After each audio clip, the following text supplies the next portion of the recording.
जय हिंद दोस्तों, सावधान रहना। एक फौजी प्रेम के चक्रव्यूह में ऐसा फंसा कि वो अभिमन्यु बन करके वहीं पर खत्म हो जाता है। यानी घुस सकता है लेकिन निकला नहीं, क्योंकि ये ऐसा ही है, प्रेम जाल नहीं, ये प्रेम जंजाल है। यह जीता जागता उदाहरण है। यानी 17 साल की एक लड़की कि उसको मजबूरन हत्या करनी पड़ती है, क्योंकि प्रेम का चक्रव्यूह ऐसा रचा जाता है। वो बच्ची जो कि शादी के लिए उसके साथ पीछे गिड़गिड़ा रही थी, वो बच्ची जिसको शादी के लिए वो मंदिर में ले गया, सारे दिन उसको गार्डन में घुमाया, होटलों में ले गया, प्यार मोहब्बत की बातें की और अंततः रो करके उसे खत्म करना पड़ा। लेकिन दोस्तों, वो प्रेम जाल का चक्रव्यूह बाहर नहीं निकल पाया और फंस जाता। उसने अपने मोबाइल का बड़ी चालाकी से उपयोग किया, फॉर्मेट कराया, सब कुछ किया, लेकिन एक चूक यानी एक गलती यानी गुनाह बहुत बड़ा था, छिप नहीं सकता था, क्योंकि एक तरफ शादी का लालच था और एक तरफ प्रेम का थी।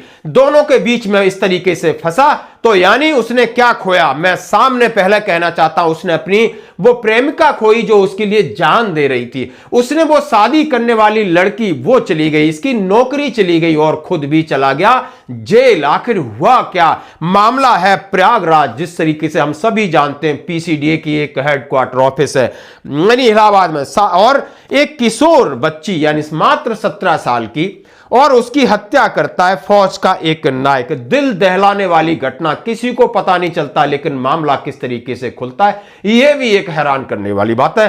आइए इसी के ऊपर बात करते हैं कि प्रयागराज में दिल दहलाने वाला मामला सामने आया। सेना में नायक पद पर तैनात 26 वर्षीय दीपक हर्षवर्धन 17 वर्षीय प्रेमिका की बेरहमी से निपटाता है। प्रेमिका सिर्फ और सिर्फ इंटरमीडिएट की छात्रा थी, यानी 12वीं में पढ़ रही थी। मामला यह था कि फौजी अभी छुट्टी आया था, फौजी के परिवार वालों ने 30 नवंबर को शादी फिक्स कर दी थी, यानी आने वाले 10 दिन बाद उसकी शादी होनी थी। यानी शादी होनी थी, लेकिन शादी के बीच में रोड़ा बन रही थी उसकी वो बच्ची 17 साल की, जो कि वो प्रेमिका, वो जिद पे अड़ी थी कि आप हमसे शादी करोगे। दबाव बढ़ता देख फौजी ने उसको रास्ते से हटाने का एक प्लान बनाया। पूरी योजना बनाकर उसे किस तरीके से उसने निपटाया और पुलिस के सामने जब फौजी गिरफ्तार हुआ तब मामला खुलता है। यानी 10 नवंबर की सुबह छात्रा घर से निकली थी स्कूल जाने के लिए। रास्ते में बालन चौराहे पर फौजी दीपक हर्षवर्धन मिला, उसने उसको बाइक पे बिठाया। दोनों ने दिन भर कंपनी गार्डन में साथ साथ समय बिताया। करीब शाम 5 बजे आरोपी ने छात्रा को धरबई थाना क्षेत्र के स्थित एक बाग में ले गया और वही जगह थी उसने पहले हत्या की योजना बना रखी थी। पुलिस की पूछताछ में उसने स्वीकारा कि उसने प्यार प्यार में उसका दुपट्टे से गला दबा दिया और वो बेसुध हो गई, और उसके बाद उसको गड्ढा खोदकर उसका काम तमाम कर देता। 15 नवंबर को पुलिस ने फॉरेंसिक टीम और डॉग स्क्वाड की मदद से शव को बरामद किया। शव का एक हाथ और बाल मिट्टी से बाहर दिख रहे थे। मंदिर में शादी फंसाया कैसे कि उसने कहा कि आ जाओ, हम 30 नवंबर वाली शादी नहीं करेंगे, आपसे हम शादी कर लेते हैं, घर वालों का दबाव है तो मंदिर में हम दोनों शादी करते हैं। वो बातों में आ गई बच्ची और ये मंदिर की जगह कहां ले गया वो आपको समझ में आ गया। दीपक ने बताया कि 9 नवंबर को वह छुट्टी लेकर गांव आया। छात्रा लगातार शादी का दबाव बना रही थी, उसे धमका रही थी, अगर शादी नहीं हुई तो पुलिस को शिकायत करेगी। छात्रा सिंदूर की डिब्बी साथ में लाई थी, उसी दिन शादी करने की जिद कर रही थी। इस पर आरोपी ने कहा, मैंने उसे समझाया कि 10 नवंबर को हम मंदिर में शादी करेंगे और दूर चले जाएंगे। घटना को अंजाम देने से पहले ही आरोपी ने एक चाकू खरीदा। आरोपी ने स्वीकार किया कि 9 नवंबर की रात भर किशोरी से व्हाट्सएप पर बात करता रहा। उसी दिन उसने हत्या के लिए चाकू खरीदा।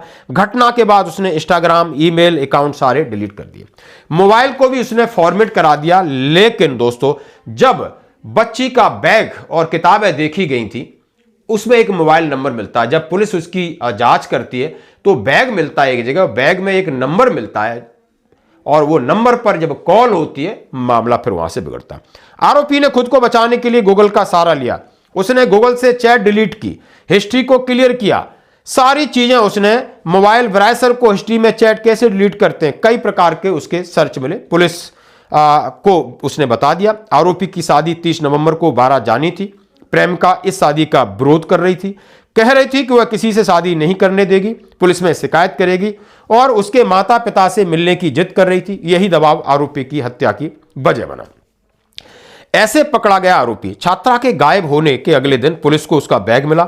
बैग में रखी एक किताब में आरोपी दीपक का नाम और मोबाइल नंबर मिला। यही क्लू पुलिस के लिए निर्णायक साबित हुआ और उसकी लोकेशन ट्रेस की गई। 15 नवंबर को शव बरामद किया गया। 18 नवंबर को पुलिस ने आरोपी को गिरफ्तार कर लिया। यानी वो कहीं भागा नहीं और उसने सारी चीजें कबूल कर ली। और दोस्तों ये था मामला। आप देख सकते हो कि आप सेना में हो, आप सैनिक हो, हम सबके इस तरीके का एटमॉस्फेयर बना हुआ है। लेकिन इस कहानी से आप समझ सकते हो कि आप किसी को धोखा नहीं दे सकते हो, ना ही धोखा देना चाहिए। आप कितने बड़े भी स्मार्ट बने रहो, लेकिन इसने कितना बड़ा चक्रव्यूह रचा। निकला क्या है? इसको नौकरी से हाथ धोना पड़ेगा, समाज से हाथ धोना पड़ेगा, एक हत्या का आरोप लगा है, जिंदगी भर जेल रहेगा और जो शादी होनी थी खत्म। यानी सब कुछ खत्म हो गया। इसके पास क्या बचा? प्लीज एक कमेंट्स करें। धन्यवाद।